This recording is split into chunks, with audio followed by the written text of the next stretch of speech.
Now, I'll warn you, I don't actually even listen to podcasts, so I am like not. You are the podcast. I don't. Yeah, I'm not.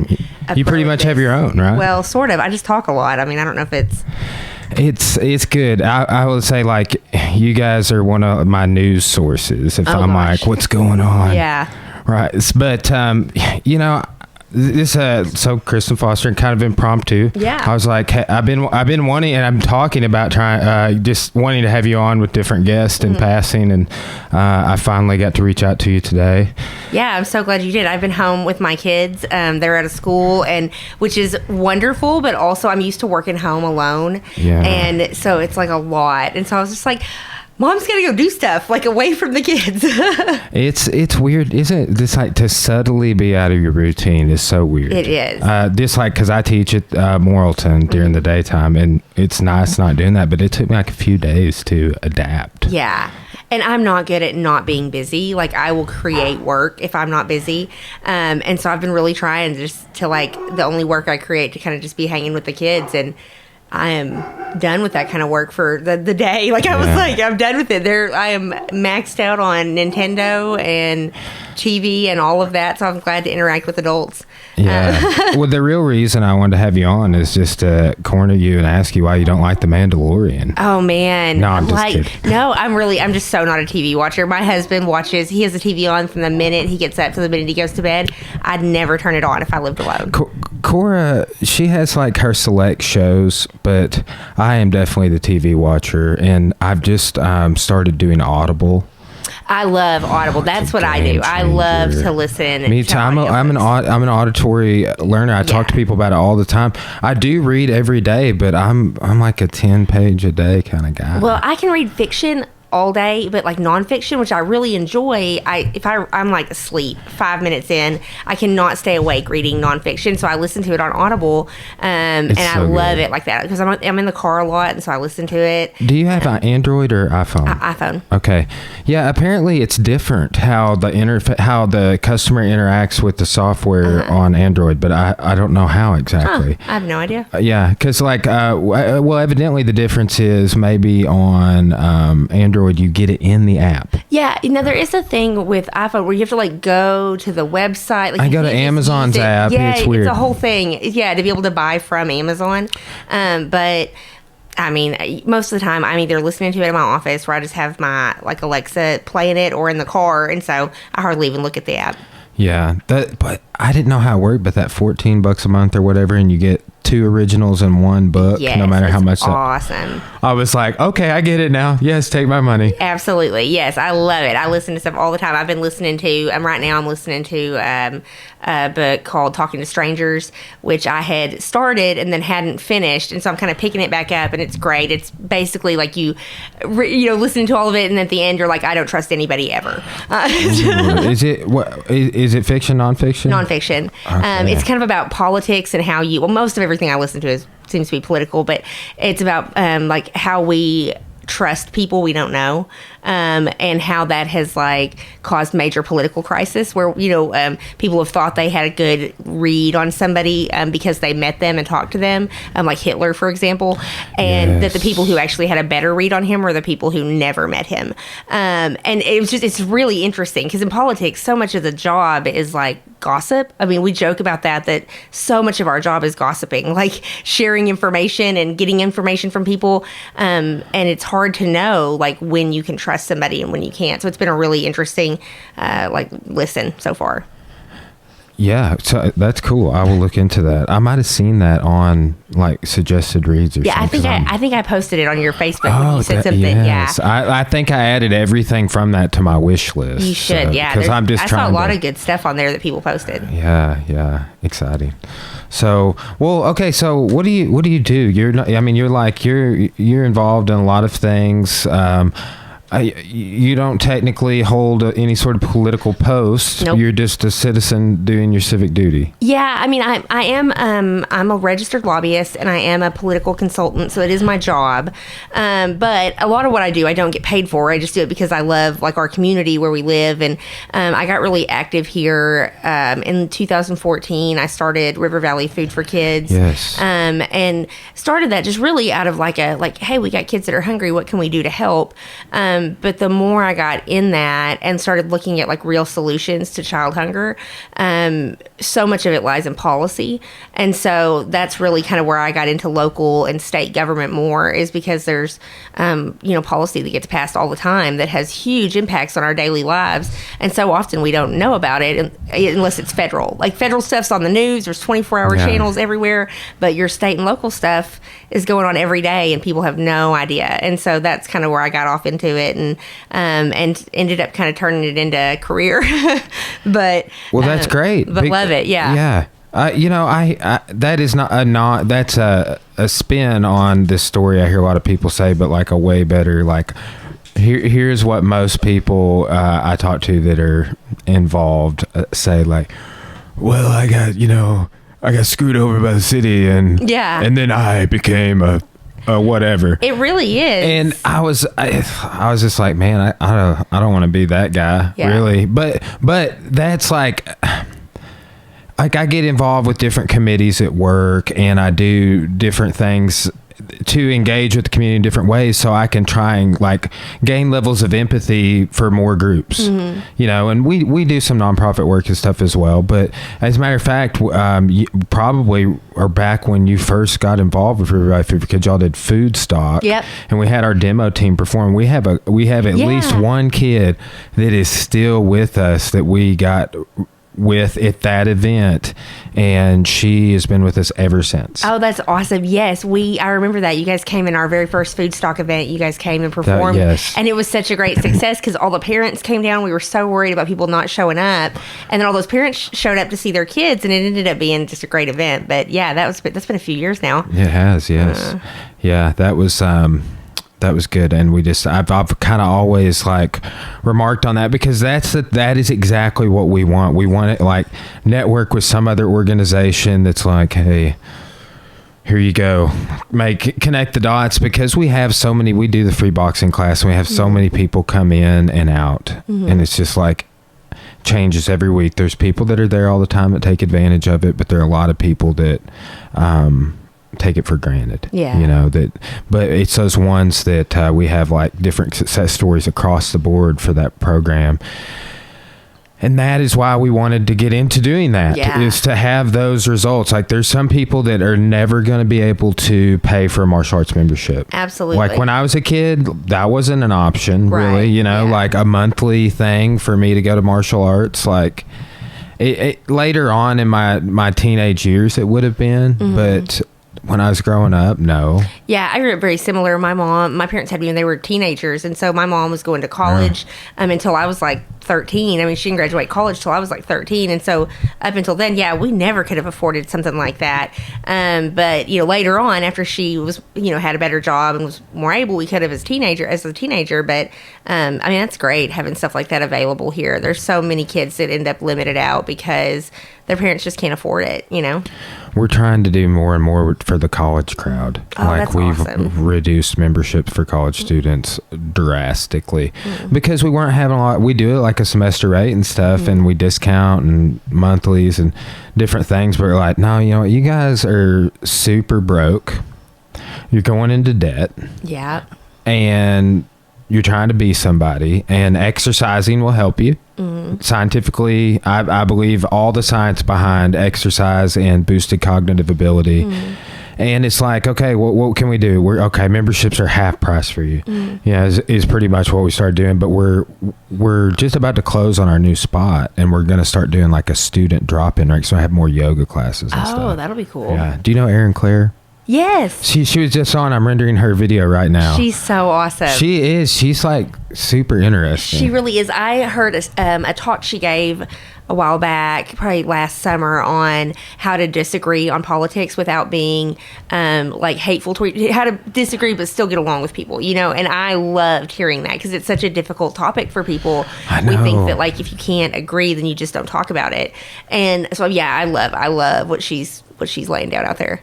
That's why I like this podcast too. Like having you on, like I have a couple of topics I wanted to talk about, like minimum wage. That's a local and even a federal debate. Yeah. Like I've been, looking at this briefly at the history of minimum wage, but getting to sit down with all these people. Chris Hausnick's going to come on. Yeah. He gives such a great unbiased commentary on anything. He has such good information. Yeah, absolutely. It's great. And it's nice to interface with analysts, political scientists. Danielle's coming on to talk about what different things, mostly the Tedeschi Trucks Band concert she went to. Yeah. So so there was a recent article published in like our local newspaper about minimum wage. Oh yeah, I saw you maybe comment on it a little bit, but I had a smart ass comment to say, of course. Yeah, I mean, so like Cora and I have always tried to pay our employees more, but we have fewer employees. Right. We only have a couple of employees on our payroll. And it seems that, so I saw, in that article, Nathan, he runs a jewelry store. And my husband works for him, yeah. Okay. Oh, I didn't know that. Yeah, he's their jeweler. Yeah. Interesting. Okay. And then Emily Young, which they own 3 downtown businesses. And then there was a restaurant. And there seems to be some divide there with small business and restaurants. Another recent guest of mine who has 160 employees. They were also kind of like, well, you have a lot of employees, so this is a stressful thing. Yeah. Because of fundings and different things. So that seems to be a big divide there, because the opinion I saw from Nathan and Emily is yeah, things are great. It doesn't affect us. We were already trying to pay our employees anyway, more than a starvation wage.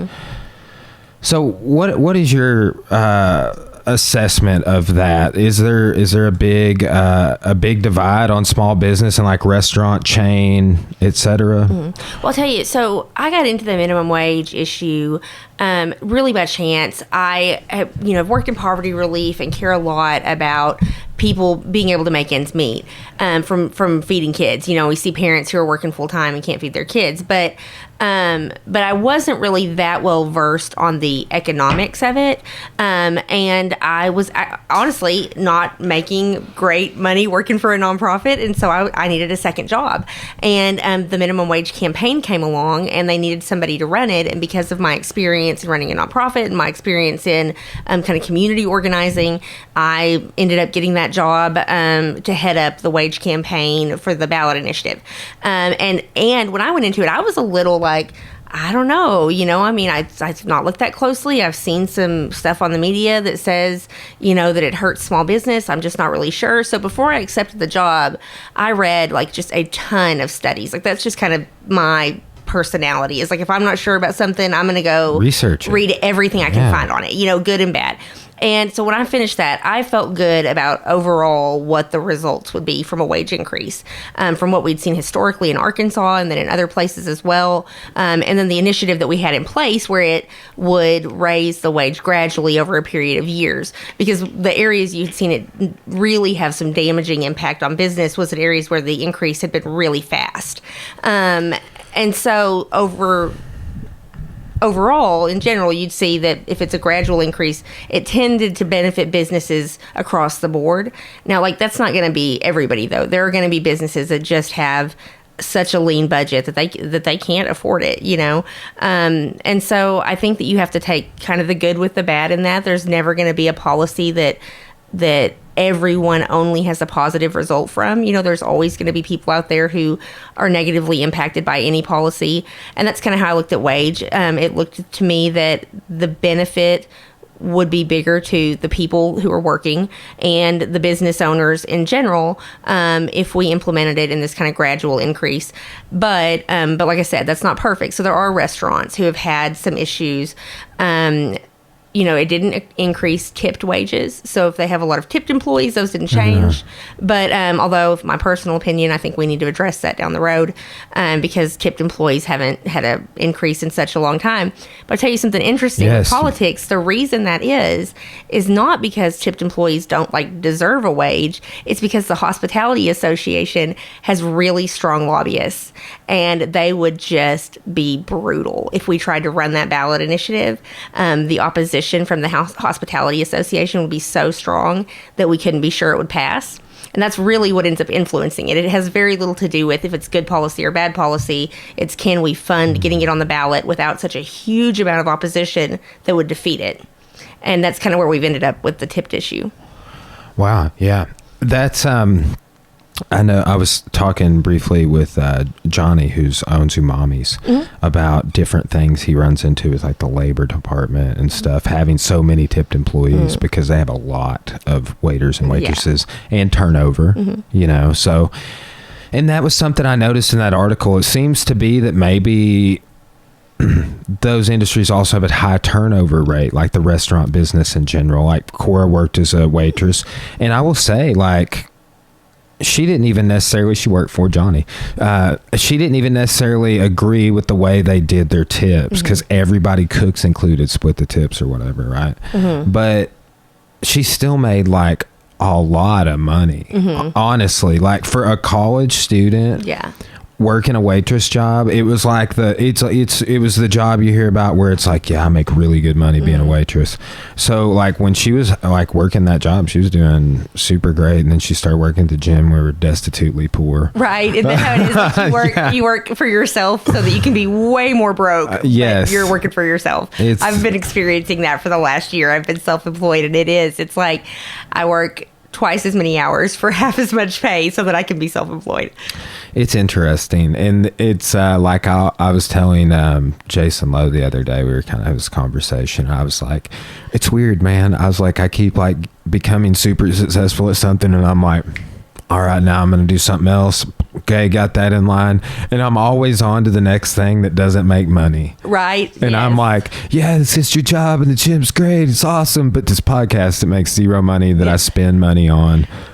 Let's go ahead and, put all my energy into that. Yeah, totally. Yes. I mean, but isn't that kind of what being an entrepreneur is? I think you just keep, hustling out new ideas. It is. It's I jokingly refer to it as a disease because it's real. It kind of is. It's in line with a satiation. I want to create stuff and doing videos for the gym or whatever it is. It's super rewarding for me. Yeah. I really enjoy it, making documentaries. Yeah. So I do a lot of digital organizing for political campaigns, and I love that side of it. Getting to because you get to have that kind of creative side of it, of creating the message and creating graphics and things. And I have to have some of that creative mixed in with all of the all the different analytical stuff that goes with it. We just started using the Adobe Creative Cloud, and we Yeah. haven't integrated it to as much of the business as we want. I'm eventually going to start doing I have about 1,000 hours of editing on Premiere, but I haven't done much in Premiere over the last 5 years. So, but we're looking at all that, and Nick and Jessica, they have it for Sign Hub, and we're just kind of we're asking them different questions. Nick's showing me a ton of things, and it's nice to be able to create templates for different things, because that's one thing I want to start doing more of for videos we put out is you put that thumbnail on there and some different things. It makes it look nicer, and it gets a little more engagement. So. Yeah, I started trying to learn some of the video stuff, and then when Nathan and I started doing Sass and the Beard, and because I was like, oh yeah, we'll edit, make it really cool, and then now we've swapped over to RVN, and they do all that, and I'm like, I don't need to learn that anymore. Yeah, that's nice. Yeah, just totally gave up. I was like, no. Yeah. Do you record at their studio? Yeah, we just did it at their studio, and Maddie does everything and makes it stream Matt's and look good. He's stuff awesome. Yeah, they've done a great job over there, and it's just made it so easy for us. We just show up and run our mouths and then leave, and they make it all look fabulous. That's nice. Do they book any guests or anything for you guys? Or do you still handle all that yourself? Well, we still handle all that ourselves, and we're just starting to, Maddie was working on getting us set up where we could have guests in the studio, like in a different kind of room set up, and still be able to see them, and so that you don't have that like weird thing where somebody has to like get up and walk out in the middle of a live show, and so he's working on getting us some cool stuff like that, and we're going to try to get some local officials and stuff to come in and explain things that are happening downtown in the next few months. And I think we're going to try to reach out, and there's going to be a lot of work going on downtown for some like infrastructure stuff on like internet and I don't even know, water and everything, and underground stuff. Yeah, and they're going to have it tore up down there, and so kind of get somebody in to explain what that's about and how long it's going to take, and just really try to inform people more on local stuff. I mean, I love local politics because it's something that you can influence as a citizen. Like if you see something wrong, like see something you don't like, you can actually go out and make something happen about it. Where I feel like, with national politics, you look at it and it's so big and it's so out there. To me, it's like I can't do anything about any of that except complain about it. And I'm never going to just like sit and complain and then not do anything. And so I love with local politics, we can get out there and I can complain and then actually make something happen. And so we've started this with Sass and the Beer, trying to get more people informed just on how things work and what's happening, so that other people can do more with it here. Yeah, and like I said, that's been great because especially if it's around some issue that I haven't heard much commentary on or that seems controversial, I'm like, I wonder what they're saying about it. Yeah. And I love, I've always been kind of a good government sort of person where I like to look at what's going on. I like to just see stuff for myself. And so I'll send Freedom of Information Act requests to the city or the county and get information back and go, okay, people need to know about this. Like, here this, is for people to lay eyes on them themselves instead of it just being me giving you my opinion or me relaying someone else's opinion. And so that's been really fun getting to do more of that the last year or so. When I was with a nonprofit, you have to be a lot more careful to not make anybody mad or cross any lines. And so, because you have to protect those donor relationships. And, now I have my job where I'm a little more free from that. So I have been stirred up all kinds of trouble, but it's fun. Have you run into any controversies on that, like people just being rude to you? Anything like how is that received? Well, yeah, it's been funny. I've had people go to clients of mine about things that I've said and be like, you're you need to tell, like, that they tell my clients to come tell me to stop. I mean, that's the most typical small town kind of response to somebody saying something you don't like, is to go after their job. We see it all the time. I had somebody message me this morning going, who could talk about this issue that would be safe from it? Because the easiest way to shut somebody down is to go after their way of paying their bills. And I see a lot of that. Oh, that is textbook narcissistic manipulation. Which is frustrating to know that is the way the system is kind of working. And would you say that is kind of the local small town politics, or is that systemic across state, local, and federal? I mean, it is systemic. It's worse in smaller towns. People tend to have a little more safety from that. In bigger cities where there's a lot more job opportunity, there's a lot less like network, but here, I mean, there's such a small network of like business owners that somebody could blacklist you if they wanted to pretty easily. And I've seen it happen to people. I've seen people get evicted from their homes because they spoke out about something, and their landlord didn't like it. I mean, it's very much not just local. It's something that happens everywhere, but we see it really. It's really been bad here at the local level for quite some time. That's rough. It is. And disparaging. It really is. It's frustrating. But I've loved, it's something I've really enjoyed, is that being in a role that is, like, my job inherently is political. And so, it's like if I make somebody mad now, what are they going to do about it, Yeah. But it is hard. I mean, if I didn't have so much work out of Little Rock, I definitely couldn't cause as much trouble here. Why do you think people think lobbyists are bad? Oh, this is so funny. I myself, like the day I had to register as a lobbyist, I was actually running anti-lobbyist ads for a different campaign. There's a stigma attached to it. And right? I was like, yeah. cried a little bit about it. The attorney I work with, he was like, look, you've got to go register. You've crossed the line from just being a pain in the ass to actually being a lobbyist. And so you have to go get registered. And I was just like offended by it. But really all a lobbyist is somebody who gets paid to influence legislation.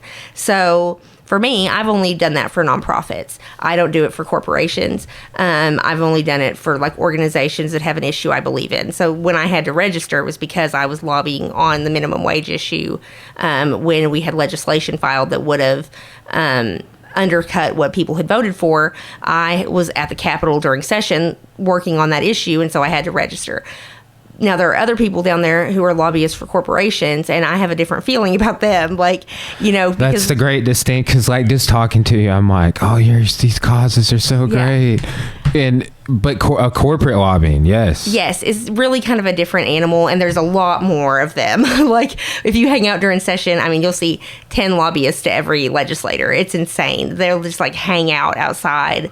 Is that where the term came from? Waiting in the lobby? Probably. I don't know. That's interesting. I have to look that up. I always assumed. I'd never looked it up. I'm just like, it makes total sense. It does make total sense because they do. They all just kind of hover outside the doors of the chamber floor and wait for them to come out and catch them and like talk to him about stuff. But it really the lobbyists have a lot of influence here because they and in every state, but in Arkansas we see it because a lot of politicians accept donations from corporations. They can't take them directly from corporations, but they can take them from political action committees, which can be funded by corporations. So it's kind of a pass-through, but it's legal. It's totally legal. And so, lobbyists come down to the Capitol and they're like, well, we gave you $2,700 for your last election. It's really important that you listen to us on this issue. And we see that happen all the time. Arkansas has no laws to protect renters. Yeah. We had the habitability issue come up this last session. And the Realtors Association, their lobbyists, just destroyed that bill. There was so much support for it. I mean, there were legislators that supported it across the board, but when the Realtors Association lobbyists got a hold of it, it's dead. I mean, there was never had a chance because they donate to every legislator. That's like how the mob works. It's like calling in favors. It's really kind of gross when you get into that part. Grimy. Really, it's kind of gross and dirty. We Arkansas, the attorney I work with, actually a few years ago passed legislation passed on the ballot legislation that limited some of that and cut back some of what the lobbyists could do, but they still have just tons of access and power. It's really gross. Yeah, that's the kind of stuff that people are always asking me like what my opinion is on current stuff, and I'm like, yeah, like I go to like Y2K historically, and I'm reading this book on the dark web, and like I'll like comment on some things, but it is so hard to keep up with the muck of like what goes on, and I get so discouraged by it because I'm like, this is the way it is right now. It really. And then I look back at like all of time, and I'm like, yeah, it's been going on. It's Rome. It's the same thing right here. It's going like lots of civil war. Oh my God. I know. It's true. It is. But part of what I love about it though is when you're on the state level or the local level, like minimum wage. So when they ran bills to undercut the minimum wage that had been passed, it would have cut it for like 80% of the people that were going to receive an increase would have been undercut by these bills they filed. And, I mean, we just went out there full force to go against them on it and were able to kill those bills. And, I mean, it had an impact on tons of people. And there were like 4 of us working it. We had some funders, which made that possible to put advertising out and do things. But, I mean, we ran ads in their district, making people aware of what they were doing and making sure that they knew to contact their legislator. And those bills were killed. And we were like the only state that saved our wage initiative. How were you running those ads? Digital, on social media mostly. We do display ads through Google and stuff as well, but most of it was social media. And we ran them in their districts and alerted people to what was going on and put their phone numbers out there for people to get in touch with them and let them know that they were concerned. And I mean, it over the course of like a weekend really shifted where they were headed. And then we had the Republican Party come out and say that they were against those bills. We had the governor come out and say they were against those bills. And for Arkansas, that's a big deal when they come out and say that they're against something that would undermine minimum wage because they weren't big fans to begin with. And so, I mean, we were really happy to keep those going, but it was a lobbying effort by citizens and by, lawyers and politicians and stuff like that. So sometimes lobbying can be good. I love citizen lobbying because I think you can make a lot of changes, but it can be pretty nasty too. Why keep the wage where it's at or low? What is the argument? What's the logic? Well, the funding for the opposition came from the Chamber of Commerce. So that is business owners. So a lot of times if you look at where the money comes from, you can figure out why. And so business owners have reason to not want to increase minimum wage because it's going to come out of their pocket. And not all business owners are like that. There's tons of wonderful business owners. It's so weird because I don't view it that way. No. Like I can't. Like I'm actually, the only thing I don't like about it is I'm like, now you've devalued how much I always paid wanted to pay my employees more, mm-hmm. and it's like I did that without being told, right? And it's like I'm gonna pay them more now because the standard has been raised. Yeah, but that's how I feel about it, and maybe it's because I don't have as many employees, but it's like honestly, there's got to be a threshold of like growing and balance and things like that to where it's like, well, maybe you're too big or you have too many employees or this or that or your business is on its way out, because honestly it's like if you're doing well and you take care of your people, right, like you will do better. Like that is my equation, and it is pretty much always worked. And it seems like I've met lots of business owners who have 10, 20 employees who are just like that. Like they know everybody they work with. They know their kids. They know their families. Like they care a lot about the people. They see them as real people in front of them and they care about what's happening. But it does seem like and not always, I don't want to lump everybody in, but it does seem like as businesses get larger and the number of people becomes so many that you can't personally identify with each of them, that it becomes much easier to, where we'll see people who started out at $8 an hour and they've worked for 5 years and they're making $8.50. You know what I mean? Like, and we see that all the time. Like that was like my grandma. She worked at like the sweet potato plant in Clarksville. Yeah. Forever. Yeah. And I was like an 18-year-old kid working at Walmart making like $4 an hour more than her. Yeah. And I was just like, oh, Mama, you need to come work at Walmart as a door greeter. What are you doing over there? You're peeling potatoes for 20 years. Yes. It just blew my mind.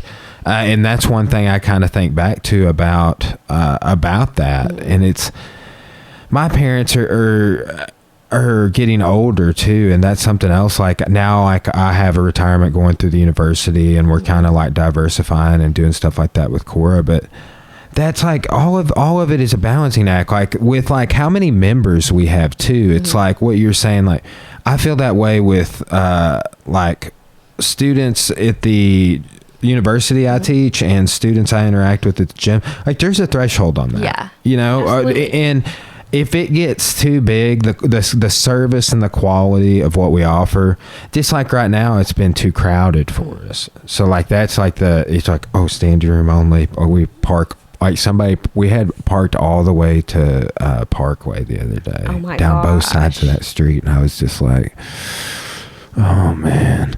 But luckily, all of those problems will be solved. And it's like, hopefully, that's we're good on that. Yeah. Conceivably, we could pave behind the new building. Oh yeah. Right? So we bought the Back to Basics. If you didn't know that. Oh, I didn't know that. Yes. Wait, where is that one? Okay, so it's technically on Phoenix, but it's Reasoner Lane. Oh, right next to Cal Steel. Yeah, yes. My mom's their accountant, so. Okay, okay, great. Which I guess they are technically, did they sell that to that roofing place, and the roofing place is taking over all of that? Yeah, and they're moved out to Pottsville and everything now, but. Cool, yeah. I wonder, we're going to build a new bag rack, and I'm going to hit them up and see if they're like, hey, are you going to move all of this conduit here? You should definitely hit them up. Because my dad is going to need some of it to weld.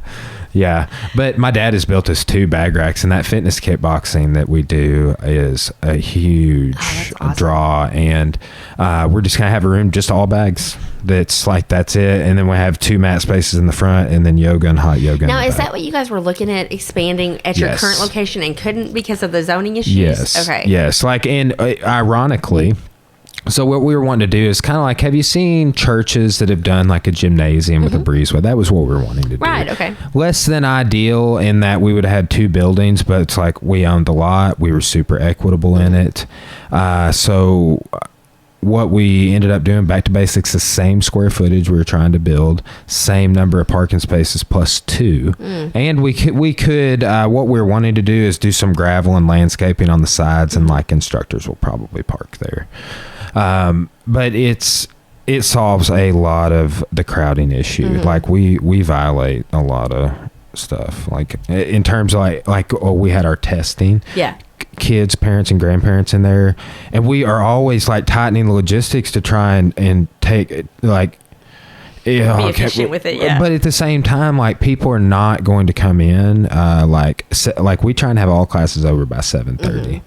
So we just hit this weird ceiling where it's like, well, we're not willing to have later classes. We could have more classes if we had a 3rd area or a 4th area. So that's going to be kind of the shift we make. Also, this is a big thing. Not a lot of schools do this. Parents can train at the same time as kids.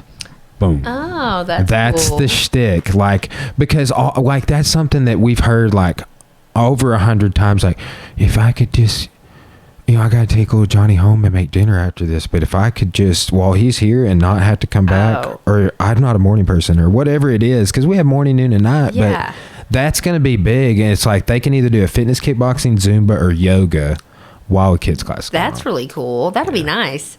My kids are such homebodies, but if I force them to go out and interact with other people, I would definitely want to have something to do besides like look at my phone the whole time. Yeah, exactly. I think that's awesome. Exactly. And group fitness, martial arts, if you look at that as like it is a fitness exercise, like hitting the bag and the mitts and things we do in kickboxing or the jiu-jitsu. It's a crazy workout. Oh yeah, I bet. But also it's great self-defense. So it's like there's a little bit of wellness side to it, like the confidence of like, oh yeah, I'm good. Yeah, I like that. It is. That's just the rewarding things to see in like younger people is like the bullied and the disenfranchised. Yeah, feeling like confident, like they can stand up for themselves. I like that. I know I thought that when I was walking into your house, I was like, man, if anybody pulled up here thinking they were gonna like break in, take a look at your car and be like, don't do it. It's a bad idea. I bet I was getting some when the dog was barking. He sounds so mean, but he just wants to jump on and lick whoever was dropping a package off. It's so I know that's my dog. She'll like her hair will all stand up on her back like she's vicious. She's such a baby. I mean, she would just run away if you yelled at her. I mean, she'd never, but she really sounds like she's tough. I was talking to my cousin about this. See, these are my first 2 dogs I've owned, other than hunting beagles when I was a kid. Oh, but wow. Isn't it crazy how dogs smile? Yes. Like, it's I had no idea. I'm like, are you a conscious being, dude? Like, you're sitting here smiling at me. My dog, our little schnauzer, if you scratch her butt, she'll smile, and she's the ugliest smile. It's so awkward. It's like it. Oh, she looks so, hers isn't like, she just like shows her, it's the worst smile you've ever seen. She looks terrible, but it's so sweet. I just love her. Yeah, it's the blonde dog, Gigi, Gracie is her name. She has like these little Pyrenees eyes, so when she smiles, she like so cute. She kind of squints and nods her head. It's funny. Love it. So well, like what would you say on like we've kind of talked about wage? I mean, what's the connection with that to child poverty and like what you have seen with that and how they are linked and what got you from one to the other? Yeah, a big part of the reason minimum wage is so important for issues like child poverty is that you see disproportionately affecting single mothers or single parents, which tends to be mostly women. There's single dads as well, but they tend to be a lot more single parent households who are in minimum wage issues. Surprisingly, not as many like kids as people would think. A lot of people go, oh, well, it's only high school kids working minimum wage jobs or whatever. It's college kids. It's not adults doing those jobs, but it really is. I mean, we had a friend of mine did an ad for us during the wage campaign, and she's a janitor at one of the school districts. And these are people we interact with every day. Your daycare workers, your custodians at your kids' schools, your bus drivers. I mean, people who are delivering food and doing all kinds of things here. Or, I even had people who are reporters for the paper calling me and going, this would give me a raise. I mean, people who have jobs that you would think are making more money than they are in industries that are just struggling across the board. Wages go down. And so there's tons and tons of people who would benefit from this. It was like 300,000 Arkansans who would get a raise. And so when that happens, parents have more money to put into paying bills, buying food, just easing some of the stress in their household, because poverty's difficult and stressful and exhausting. And, when you're living one flat tire away from a catastrophe all the time. I've been there. Yeah, me too. And I mean, it's awful to be there. You can't ever get ahead.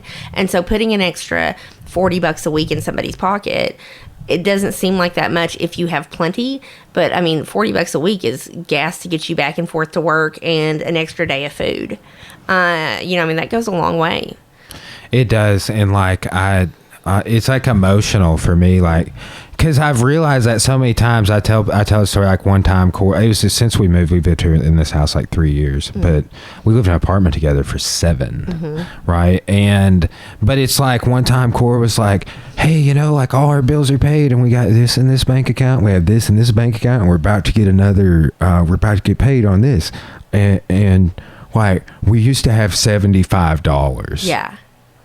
And it was super emotional because it's like, oh, that's a game changer to just like not have to worry about getting a kombucha, which is super healthy for my digestion, but I could never afford 5 years ago, like to justify, oh yeah, this kind of expensive drink that is good for my health and gets probiotics and it's gonna make me healthier, but I just can't afford it. Yeah. And there's so many more things I do for my wellness that I never could have done. Well, it's one of the reasons people often get confused about how you can see obesity and food insecurity in the same situation. That blows my mind. That it's linked now. Yeah, and people don't really understand that. They'll be like, well, I had kids on the backpack program that they'd be like, well, he doesn't need to be on the backpack program. He's pudgy. And I'm like, oh, no. Like, that doesn't mean anything. That may just mean that he's living on ramen noodles every day. And there's no like nutritional value in his food, and we see that with kids all the time who are overweight. The milk they're just at eating school, junk. Yeah, that's one thing we talked somewhat recently. I don't remember who was on. Maybe it was Robin Lambert. But the milk at school, like, I don't like, dairy irritates me, right? And maybe some people need it and it doesn't, but I'm pretty convinced that we don't need dairy. Like, overall, it's great. I love cheese. I have loved dairy, but now, like, I got to drink this special drink because if I eat dairy, or like a certain meal, I get indigestion or something going on where it's just like, oh, I don't even want to eat that stuff because it's just brutal. Yeah. But that's something that like, thinking back to school lunches, that's another issue. I made a status about that a while back. Like, what do you think? How does the school funding of education and food that the kids are interfacing, and like, what are you seeing with that? Well, this is something interesting. Arkansas passed a bill this last session. Arkansas, we only have legislative session every other year. So 2019, from like January to April, Arkansas will run. Legislators will run over 3,000 bills. They don't pass all of them. We'll probably pass about 1,000. But we'll get 1,000 new laws in about a 3-month period every other year. How many pages of documentation is that? Most of them are just a couple of pages each. Okay, great. But I can handle that. That's something I didn't realize when I started first kind of getting into legislation more, was that I'd see stuff on the news and it'd be like, oh, this healthcare bill is 1,000 pages long. And I'd think that like everything was going to be that way. But most of the stuff you're going to see on the state level is 2 pages. It's easy to read. That's great. So yeah, read that stuff if you're ever interested. But we had a new law passed that said that kids can no longer have school lunch debt in a way that would give them an alternate lunch. or give them, we had up until this year, schools, if kids got over like $5 or whatever, they could set a policy and they could give them just like a cheese sandwich instead of the regular lunch that all the other kids got. Well, I hadn't heard that. Oh, yeah. I heard like back of the line and you got to wait till the very last. Or, yeah, no, they could do there's all kinds of ways they could indicate that you didn't have your lunch bill paid in a way that would embarrass the kids to kind of force them to get it paid. So we passed laws in Arkansas in 2019 that said that you can't do that anymore. So that's one of those things like that. This is one of the things that I kind of get out and preach to people is like that. Anybody who hears that about the alternate lunch goes, oh my God, like our kids shouldn't have this happen. But if you'll call your legislator and let them know that really bothers you, they may actually be able to do something about it. And it happened very easily for the most part. And so so that's something that's new here. Kids can no longer, they can't have. That's statewide? Statewide. You can't like put a stamp on their hand. You can't give them a different lunch. You can't do anything but send a letter home. And I tested this at my kid's school. I let her lunch bill get like $15 in the negative. I had every intention of paying it. And I told her what I was going to do. Did they say anything to her or anything? Hardly at all. They said, can you give this letter to your parents? And that was it. That's great. It was great. And I told her, I was like, look, if you're not comfortable with this, that's fine, but I want to push this and see how far I can go with it and if they'll actually abide the law, or if they're just going to be, because her school did that the year before, you get an alternate lunch. And they were totally on board. They did a great job. This was at Dardanelle schools and everything was fine. But yeah, that's new here. So, school lunch funding is a huge issue. It's a federal issue. Some schools, if you have a higher enough poverty rate, can get all of their meals for free for every student regardless. But I would encourage any parent, if you have kids in school, when they send you home those free lunch forms, fill them out, even if you don't qualify, because the school does get funding for other things based on that, and they use it to indicate where they're at as far as poverty goes. And so a lot of times people who you wouldn't necessarily want or need free lunch, but your income is still at a level that they may be able to get additional funding for other kids. So always fill those forms out. Yeah. How old are your kids? 15 and 10. Corey and I are I was telling my family yesterday, we were like sitting around the kitchen, like my cousins and stuff, and they've all got kids. Oh yeah, you guys are at that stage of life where it's like, when are you having kids? Yeah, Cora talks about it every day, and they're like, yeah, man, we've been through that. Yeah, it's about time. It's coming. I like poll all the parents I know, and a friend of mine just had his first kid, and it's we're in the planning phases, so they're the best thing ever. They really are. I've heard all sorts of things about it's kind of like, not to compare it to, but people, it'd be like that first 8 weeks super rough, and then like a year, but after 2 years, there's some ups and downs, but really for the most part it's amazing. But it's totally worth it. Oh, it is. It's great. It's also like, I have this little human who my job is to not screw them up before they reach adulthood. And I feel like every day I'm making up new ways to screw them up. So it's challenging, but fun and the best. And my kids I have the sweetest kids. They're such good kids. I don't know how, my 15-year-old is such a well-behaved teenager. And I have no idea how that happened. I was a horrible teenager. And so I'm just like, whose kid are you? She ended up so good and sweet. I don't know what happened. The craziest thing a parent ever told me, having these types of conversations, I can't remember if he said it on the podcast. I think we were texting, but a mentor of mine, Dr. Jeff Woods, he's been on the show. He was just like, yeah, I felt like I started being a better father when I accepted that someday my kids are going to die. And I was like, oh, that makes me feel pain in my soul. I know, but it's that was I guess a barrier for him being overprotective or something. Oh, yeah. Not in a negative way, because he's one of the most he has more mentions on this podcast. Aaron Clare was his assistant for when he was the dean for a while, but he is so even tempered. But it's I ask him all sorts of stuff like this. I'm just like, dude, what did you do for this? Yeah. What do you think about that? All the time. I think my biggest parenting tip is just to be consistent and communicate with your kids. Like in the same way that like you have a relationship and the like relationships aren't successful without communication, same thing with your kids. Like that's something that I always wished my parents had been better about, was just explaining their thought process to me on things. And it's something I've always done with my kids, and now they are both very like well-rounded on how they handle things. Like, and it really just has amazed me. But I think that communication in a, age-appropriate communication, but in the same way that you would with any other relationship that you want to have that's strong and healthy, you have to do that with your kids.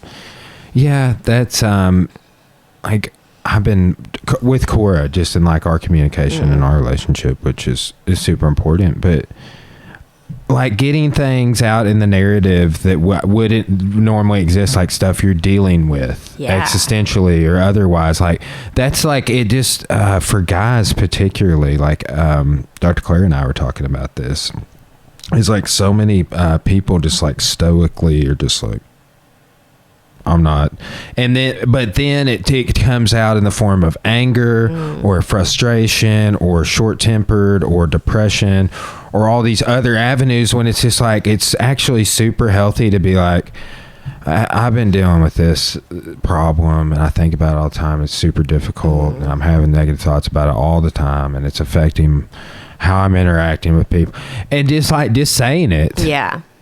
Like takes away some of the power it had over you, I think. And just getting to end the narrative with like who you are closest with. And I don't know if that's the same for parenting, but that's one thing that has been positive for my interactions with Cora. Yeah, absolutely. I mean, that's what, I don't know, to me it's just always been important that we have that, and so now with my kids, it's so funny now with my daughter, she's they had a little situation at school where there was like a boy sit with them that was just making kind of jokes that made him uncomfortable, and they just didn't really like him, and they weren't sure what to do. And man, when I was a kid, like that would have been an ugly scene. Like we probably would have just like froze him out and not been very nice.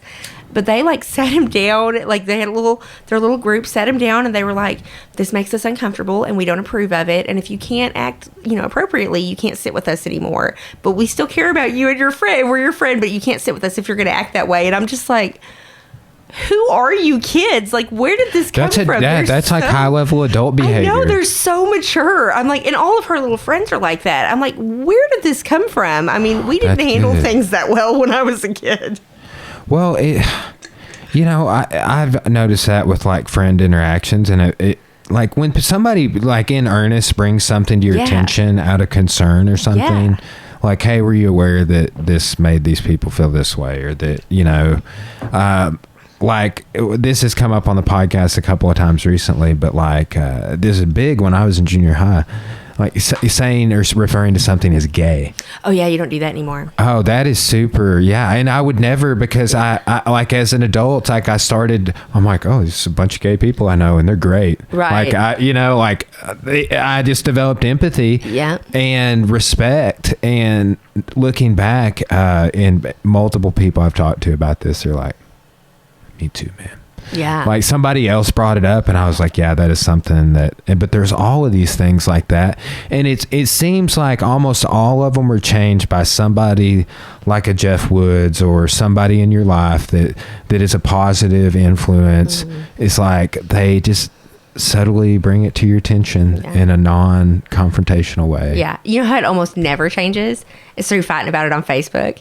That's something Isn't it hard to not comment? Oh, I'm so bad at that. I mean, I try just not to. I've gotten way better, but I can barely resist a Facebook fight sometimes. I'll get sucked in when I'm bored. If I have nothing to do, if I'm busy, I hardly even look at social media. I'm just like, I'm too busy. I don't have time for this. It's like the first thing to go. But man, when I'm just sitting around bored, I'll end up on a news story arguing with somebody about some random politics or something, just anything, like anything. We'll be arguing about bathroom rules or whatever, Yeah, and groups are where I always get caught up, like our band groups, like Widespread Panic or Tool or something. Like now I'm just like there eating popcorn, watching the comments. But I know. I try to remind myself all the time, because it's true. Like the only way people really like change their opinion tends to be through like earnest, authentic conversation, not through like somebody like telling you what an idiot you are on Facebook, or even just through, even if it's kind, a lot of times just that disconnect, and it's so hard to remember that, though. Like, I try to talk about that with politics too, is that like we don't change people's mind by telling them how wrong and stupid they are with their policy. We change it by like understanding their motivation and their pain point and why this like thing matters to them so much.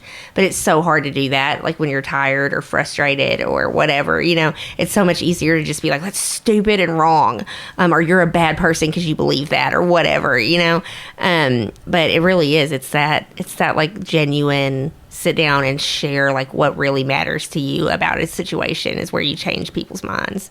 Yeah. And like, that's why I love the digital space is at least an avenue to accelerate the flow of information. Right. Like, absolutely. if you're just putting it out, just constantly bringing awareness to it, it's super beneficial.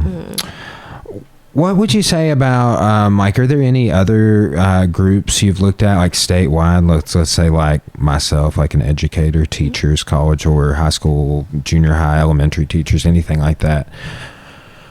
The Mid-South, and really the South in general, have lower paid educators than like everywhere else in the U.S., particularly Arkansas. Now, there are certain areas, but honestly, it seems like going Little Rock side of Russellville, until you get in and around Little Rock, the pay is not awesome, and everybody always says it's about funding in the state. And yeah, this was something interesting we learned during the minimum wage campaign.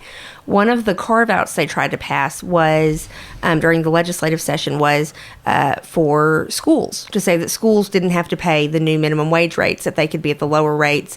And we found out that the reason for that was that the state passes their budget for support staff every 5 years. And so it was due November 1st, 2018. They had to put their budget, the governor's office put out the budget for support staff in public schools across the state. And on November 6th, we passed the minimum wage increase.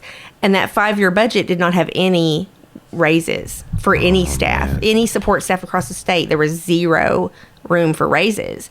And so that was why they pushed to undercut that, because they knew that there's no money there, and that by the time they're into like year 3, all of that money is going to be gone with the increases. And so they have to take that funding elsewhere. And Arkansas has a balanced budget policy, so we can't go into debt in our state budget. And they were giving tax cuts to rich people this session. And so they just didn't want to budget it out there. And they kind of go, well, it'll be somebody else's problem in a couple of years to figure it out. And so, yeah, that's what we end up with, is when it's state funded, it really, who you elect kind of decides that. We'll be going into fiscal session in January for the state, and they'll be reviewing all of those budgets and getting into funding for different departments. And there are groups like the Arkansas Education Association who have fantastic lobbyists that work ridiculous hours to try to help improve funding and policy for educators. They worked miracles last session with the retirement fund issue. And I honestly don't follow education policy that closely. I usually am more focused on like poverty and stuff like that. But yeah, I mean, there's a lot of issues, and most of it comes from state legislation. Yeah, it's what's got me interested in it is like pretty much like the equation that Cora and I are running is the gym income is great. Like my history income almost exclusively pays back my student loans. Like we're just like throwing it on the fire, man. Yeah. But that is an equation that so many people have, and many of those people that have student loans are racking up interest because they can't get a job. So this is people with master's degrees, PhDs. Sometimes, like I know teachers who just can't find employment, or they got to move to like the Delta or something. Yeah. My husband has a master's in teaching, and he is a jeweler. Oh, wow. Yeah. The lady at my chiropractic office in Morrilton, her husband's a historian, and I don't think he teaches school. Yeah. Like, I mean, based off our last conversation, it didn't give me the vibe that's like, because I'm a history teacher, and she said he has a degree in history. She's not like he's a history teacher. So, But I hear that all the time. Or one of Dr. Bush's daughters is married to somebody who has a PhD in, I believe, history. It's a PhD in something, they can't get a job. Yeah. Oh yeah. Or they adjunct, and it's a starvation wage. Totally. I mean, my husband, his undergrad was in English, and he couldn't find a job to use that. I mean, he worked out at the nuclear plant in security for like 10 years because it was a better salary. Yeah, I know several people that do that. Yeah, I mean, he can make way better money doing that than he could if we didn't, ever want to see him. He could make way better money. It became a point where it was more important to our quality of life to have him home with our family than it was to have the money. But it is, it's definitely an issue. And the thing that really blows me away is that when I look at like property values and costs here in Russellville versus Little Rock, you can like buy a house, and they're fairly similar price ranges between Russellville and Little Rock, but the salaries are like 20% higher down there. I mean, your cost of living is barely any higher to live in Little Rock than it is to live in Russellville, but your wages will be way more, almost invariably, which is just crazy. Like, it shouldn't cost that much to live in Russellville. We have an extremely high cost of living for the area, and low wages. Yeah, what do you think we'd have? Just don't have enough industry to support our population, or? Well, the challenge is that we've had manufacturing want to come in at different times, but we don't have a workforce that's educated enough to be able to do the higher level manufacturing jobs that pay pretty well typically. Like, you look at industry like Rockline, where they're coming in here and they're making baby wipes, and they're good paying jobs. Yeah. But you have to be able to operate these pretty high tech machines, and you have to have some pretty solid computer skills, and they're getting, when we're graduating kids out of high school that aren't at reading level, where more than half of our kids aren't even reading at level, we're not graduating a workforce that's able to meet that demand, and so we can't bring in the jobs because there aren't any workers. We really have ended up in this very difficult economy here, where that's very dependent on the nuclear plant and tech. And we have some good manufacturing industry, but we have not been able to bring in more because we just don't have the workforce to supply what they need. We have a lower educated workforce, and we have a proliferation of jobs that are very unskilled and tend to not pay that well. Now, when we see the casino likely open up here in a couple of years, I was just about to say bringing up the casino, I know, I'm like, so everybody's so tired. That's why I'm happy about it. I know, jobs. but it really is. I mean, their income, their minimum wage is like $13 an hour, which will drive up wages in all of these other businesses. When there's 1,000 jobs open and we have to compete for employees, we will probably see wages go up, but that's still a couple years out. Yeah, that's going to be exciting. Just to see how the positive things it does for the community in terms of tax revenue, everything. Yeah. People I think the moral argument. I had somebody on there, and I was just like, why don't you like it? And they're like, well, all of the bad things, and like that. People just say that, and it's like, I don't get it. Yeah. I'm like, yeah, there's a lot of bad shit. Like, Cora's had her car window broken out twice. Like, can't even go to Bonadilla and run. Oh, no, don't go to Bonadilla. Yeah. That's, yeah. And it's frustrating. It's super frustrating. I refer to it as rape forest. Like, I'm not going in the rape forest. It's not happening. It's so creepy over there. And, I mean, you're going to have that anyway. I mean, we're going to have crime. We're going to have those issues when you have high levels of poverty, when you have huge addiction issues happening. We're going to see those kind of things. But I think that people who believe that the casino is going to amplify that, they're probably not entirely wrong. We probably will see some increases. I think that the amount of benefit to the community is way out overcompensates for any downside to it. That's kind of been my view from the beginning. Do you think those people would have been losers anyway? Yeah. That's how I think. I'm like, oh, so they did that behavior came out in the casino. I think you'll see some people who come to this area because it benefits them, So, for example, if you're a sex worker, you may want to be closer to the casino than you want to be to, Flying J or whatever. Like, you may be trying to move. I think you will see some of that, and I don't want to, have any kind of like factual like data to know what that percentage might look like or what it will be. I think it's realistic though to think that we may see some downside. We may see some additional addiction issues, some additional drugs.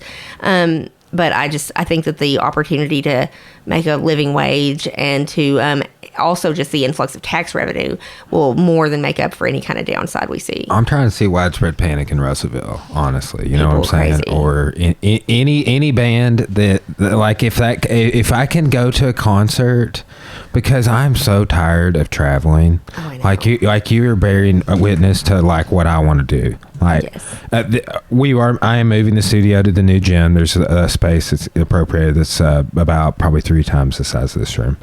And but it's just like, if it ain't at the gym or my house, like I've been traveling nonstop all over the country for 10 years, competing, training, learning. Mm-hmm.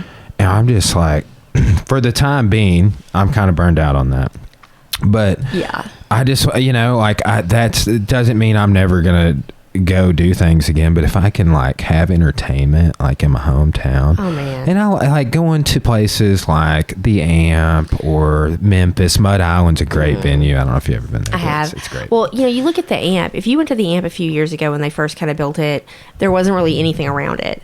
And then if you go now, I mean, there's hotels, and restaurants, Chewy's, Chick-fil-A. I mean, there's huge growth around that, and we're going to see that same thing happen here. It'll take a few years. I mean, that's the part I hope people are kind of grasping onto, because it's not like they're going to issue a license and then the next week we're going to have it. Yeah, like it's going to take some time, but I mean, in the next 5 years, I think we're going to see some major changes happen here, and hopefully we'll see like kind of rising tide lift all boats, that will all yes. be better off with that. It's hard to tell early on, but I think that we're going to see some improvements with it. Yeah, I've been pro casino the whole time. I'm not trying to argue with people about it, but we've had Drews come on and talk about it, and I've had several people come on and talk about it actually, and I'm excited about it. I mean, just restaurants, different things to do. It'll be exciting. It will be. I think it's going to be. I mean, I love the idea of like having concerts, comedy shows. Yes, like having stuff to do. I mean, that to me is so exciting because I'm old, man. I'm not going to go to like Little Rock for a concert, because then I have to drive back afterwards, and I just am like, if it's after like 10 o'clock, I don't want to be outside my house. I go to sleep at 10 o'clock. I know, now. like I don't want to drive back from Little Rock that late. I used to be like, oh yeah, cool, we'll leave at 9, we'll be back, it'll be fine. No, none of that. And so I'm pumped that I'll be like, go to a concert, and then 30 minutes later I'll be in bed. Man, Cora, I'm burned out on that model, but like Tool came to the Box Center in Tulsa, and they've got the new album and all this stuff, and I was like, we got it, but it was a Wednesday night. Yeah. And I mean, I went to work the next morning, and I slept on the way back, and she drove and stuff, but it was brutal. No, I used to do that. I can't do that stuff anymore. I can't either. We were talking about what we're going to do for New Year's Eve, and I'm like, I don't want to be out on the roads. Like, I've turned into such an old homebody that I'm just like, there's crazy people out there, and I just want to stay home with my kids and be safe. Well, I will say this, like, society, I got an uncle that works in FedEx and a really good friend, and they both have kind of like high up positions, and like we were talking about the shipping industry and Amazon and Walmart pickup, and like our society is shifting towards like this. We digital stream, we don't have cable, we pick things up at Walmart, we don't go inside. Totally. And like the dog barking earlier, guarantee Star Wars action figures on the porch, right? But that seems to be like they just drop it off. Yeah. Yep. And then there's the porch piracy that we see the videos of. I have never had anybody steal anything off my porch. Me either. And I mean, I live like right in a little subdivision, and I've worried about it, but I've never had anybody. Maybe they just look at my house and go, nah, she's just buying like blankets and stuff. There's nothing exciting coming here. We're getting combined surveillance for the new gym in here. Oh yeah. I want one of the doorbells. Like I want the doorbell at my house. I just haven't gotten around to it yet. Yes, I want that. And like, I also want to get, I know this, like, so these 2 guys in my life, these old guys have been major mentors and influences, and they both had Green Berets in the 60s. And one of them, he like hand carved my Wing Chun dummy for me at the gym and stuff. But he's just like, we need to get the perimeter set up with spotlights. You got these 4 trees over here. We could do it. Like he just like says stuff like that, and I'm like, yes, that would be cool. But like something's going on outside in the middle of the night, just that's light it all up. Yes, and he's so like, funny. Yeah, that's what we'd do. And I was just like, what? I was like, where? And he's like, well, at the camp at night, and then we'd have to tear it all down so they couldn't see anything. He's told me some crazy stories, but him and Dr. Bush, I don't know if you know Charlie Bush, he was a Green Beret. Oh, okay. He retired philosophy professor from Tech, went to, I believe, Columbia, and I can't remember, UC Berkeley. Mm-hmm. Oh, cool. He went somewhere in California, but I took him for like 27 hours of philosophy as an undergrad. Wow. And he just made in passing a remark one time, was like, yeah, I was a knife fighting instructor in the Green Berets, and you'd actually never hold the knife this way. Okay, it's always this way. And I was just like, did you guys hear that? Yeah, like, because I mean, I love military history, and then I'm like, what are the odds these two guys who are like a huge influence on me are both of these 3,000 people? Yeah, in a short little blip of time in our country's history, of like 66 to. And they're the ones you went and hang out with. Yeah, it's very cool. I just need to reach out to Dr. Bush, but I really want to have him on the podcast. I've had so many former professors on. Warnick was just on the other day. Jeff Woods, Aaron MacArthur, Chris Hausnick.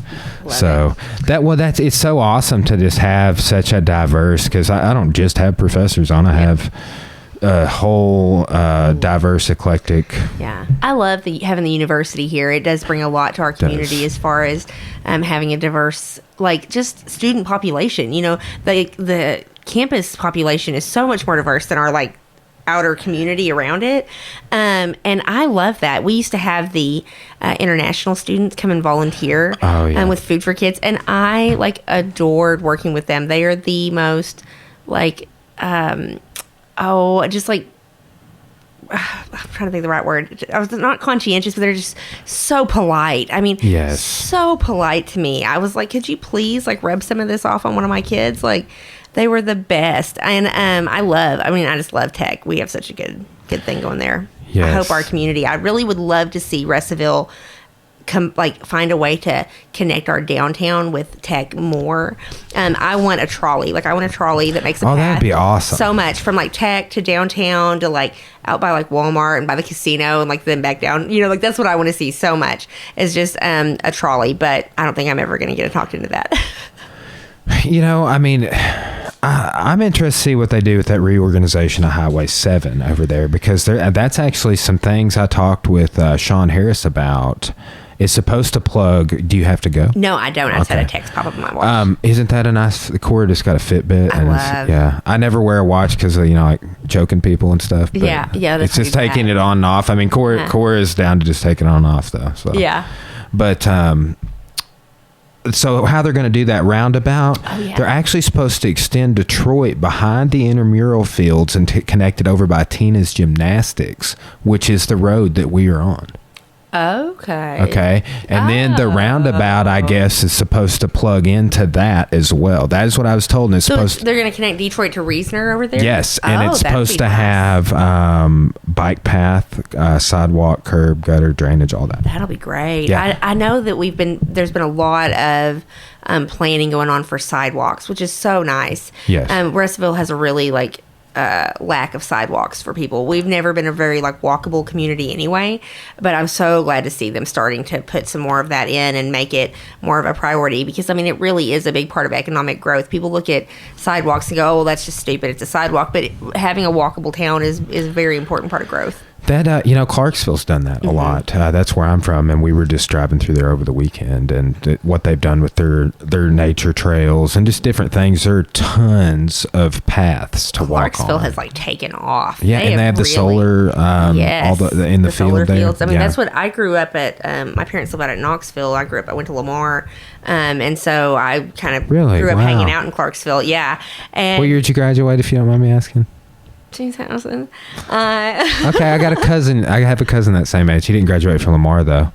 But my buddy Dylan Sparks, he graduated from Lamar. Oh, I babysat him. Dylan, he's my buddy. I babysat him and his sister Chelsea when I was growing up. Yes, my mom I used to have and the his biggest mom. crush on Chelsea. She's so pretty. My mom and his mom were best friends, like from when they were kids all the way. I want to have his mom on Carol on She's podcast. so cool. Yes, Yeah. you should. Oh, look at that. We're almost cousins or something. Yeah, Dylan's been on the podcast. They're awesome. I love them. I mean, yeah, I babysat them. He hit me in the head with a hockey stick when he was a kid. So if he comes back on, you remind him of that. He's supposed to come back on. You tell him anytime. We had one that we were going to do the other day, and he had to reschedule.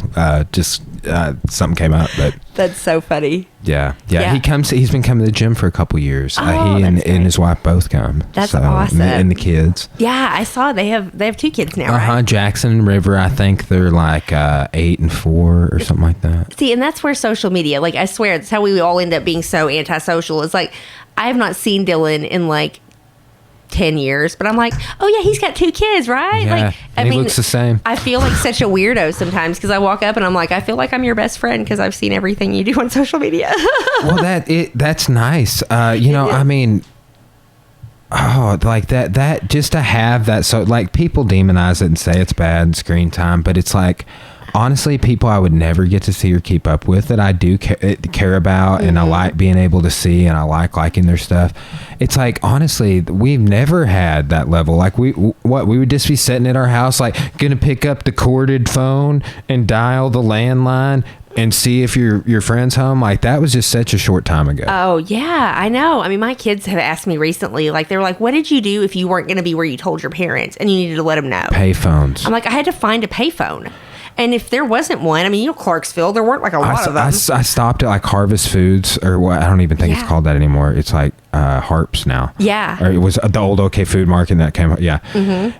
And they had a payphone outside, and I was like, I'm going to try it, and it didn't work. It didn't work. Oh, yeah. I mean, I was like explaining that. I was like, I mean, I had to either go where I said I was going to go, or I had to find some way to call them. Like, my kids weird. Just like text me, and it'll be like, I mean, they had a payphone at my school you could go use, Yeah. Do you remember seeing a viral video like kids trying to use a rotary phone? No, I haven't seen that. Okay. If you think of it, it went viral, but those kids were from Clarksville, Arkansas. Yes, I didn't know and it was that. like just like 3 or 4 years ago. I'll have to find it. That's so cool. Brandy Deming, she's a teacher I know there, and she's like, these kids are in my class. That is hilarious. But they were like, they could not figure out how to dial a number with. I bet my grandma still has her rotary phone. I'll have to see if my kids can use it. Shit, my grandma had one that had like the. Oh, like the thing, like yeah, it wasn't like this. It was like a. Yeah. And then it had the thing that came out. Yeah. Or like you had to put the and talk. Weird. Yeah. Those were so crazy. Yes, I know. And it's not been that long. Like I mean, my son he's 10 and he's just like, what did you do for fun? Like, if you didn't have the internet and you didn't have an iPad. I was trying to explain to somebody what I did before I had a 256 gig hard drive on my iPhone. I was like, yeah, it's such a game changer, man. You have no idea. But like now, like what I'm excited about, this will be the next evolution, I think, is when I can have this phone and that camera in one device. Yes. Like, because if I had this much storage on that camera with apps, I could just do everything on that camera. Oh, yeah. And just set it there and it uploads on YouTube and I go away. That would be so nice. It would be great. Yes, I I'm a tech person. Like, I love technology. I try to stay up on what's going on, and my kids still call me a boomer like every other week. That's fine. Because I can't. I'm just like, what is that? What's TikTok? I don't know what that means. Can't. But I tell you, when you guys have kids, when they get older, or for anybody who's listening that has kids, we use an app called Bark to monitor our kids' activity, and it gives them some privacy, but it sends me notifications if they are on anything they're not supposed to be, anything violent, anything, just nice. Anything. And I mean, it's like $7 a month. It's super cheap. And like one time I had dental work. I text my daughter and was like, hey, our babysitter's picking you up. I left some money on the table. I'm going to lay down. I'm going to take some medicine and lay down. And I got an alert from Bark that she'd gotten a text about possible drug activity because I said I was going to like leave money and take medicine or whatever. And I mean, it's a really cool app. Like, and so yeah, I tell everybody about it. Check it out. It's awesome. Okay, let me ask you this. Have you had any weird things happen online with your kids, like strange people soliciting them and stuff like that? I'm hearing stories like that all the time. It's freaking me out. Yes, we have not had much where they've like come. I mean, people have like reached out, but we talked to our kids about that super early on, and we're like, anytime somebody that you don't know messages you or talks to you, you bring it to us, and we block it. And so we've done that. We haven't had anything really weird, but we have had our kids like accidentally be on YouTube and watching something, and then it'll like pop up something else that they might be interested in, or whatever. Autoplays like that. Yeah, and it gets into stuff that's inappropriate for like a 8-year-old or whatever at the time. And we have had some of that happen where we're like, whoa, you can't just be on like autoplay on YouTube. The kids have so much more access to like everything. I know, man. That is the worst. But like YouTube wasn't even really on the radar until after I got out of high school. I graduated in 06. Yeah. So. No, I had a cell phone, like a flip phone, when I graduated high school, and I was like ahead of the curve. I was very cool. I was like, yeah. I was like 19 when I got my first like a Motorola flip phone. Yeah, that's what I had, and then I think my dad still has a Razor now. Man, I remember being able to text on a Razor in my pocket. Ooh, that is like that was serious. Yeah, but it was in college. Should have been paying attention, taking notes. What do you do? Well, man, yeah, that's so funny. I love it though. I'm glad you got to come on and talk to you about all this. Yeah. Well, hey, thanks so much. Let's go ahead and wrap it up. I will get this edited and uploaded. I have a podcast like every day that I'm off. So this is great. I was so happy that we got to do this because it was kind of, you're like, I could do today. And Cora's went to Hot Springs and got a tattoo of a I'll show you the toadstool from Mario. Oh, cool. Yeah, on her hand. Oh, that's so cool. I love it. Yeah, but so she went and got a tattoo. That's like her third tattoo. So, which I have, 20. Great. She's got the bug. So it will get you. Yeah. I every about once every year and a half, I'll be like, I really need to get a new tattoo. Or you think you will complete the sleeve? Yeah, eventually That's I'm going to fill awesome. it in. I'm kind of got plans for where I want to fill in gaps and turn it into a whole sleeve. Well, that's awesome. Awesome. Yeah. Well, okay. So in closing, maybe one of these days we can have you and Nathan on at the same time. That would be fun. I can do up to 4 folks in here. Look at that. And you're moving into a bigger space. Yeah, maybe that'll be something we could do. Nathan's been on the podcast, and I would love to, maybe as a breakground on the casino or something, we could do something. Oh yeah, that would be fun. I think we're going to be talking about the casino on our show on January 8th when we come back. And then we're going to try to not talk about it for a little while. We're so sick of talking about it, but it's the thing that's happening here. So you just, you guys have been good about talking about other things. We try to, because it isn't what everybody is thinking about, but it is such a big deal that we want to make sure people stay informed, and it has been changing so fast. I mean, it's hard to follow. And I mean, I work with one of the attorneys who's involved, and I still have a hard time keeping up with it. It is. Like, the thing that threw me for the biggest loop is when Choctaw popped up. Oh, yeah. I was just like, where do these fans come from? What's going on? I was just like... And that's the kind of stuff, like those trucks they were driving around, we priced those one time for an advocacy campaign. They're like $5,000 a day. I mean, they're insane. Wow. And I look at our kids here that I know are struggling. Setting money on fire. It makes me so crazy. But typically we've had a couple days notice before stuff like that happens. And so normally it's not a big surprise for me, but it is still just crazy how fast it's all kind of evolved and changed. And I figured this would be like medical marijuana, where we waited like 2.5 years before anything happened. So this has actually evolved pretty quickly. Yeah. But anyway. All right. Well, signing off. Thanks so much, Kristen. Thanks. We'll talk to you later.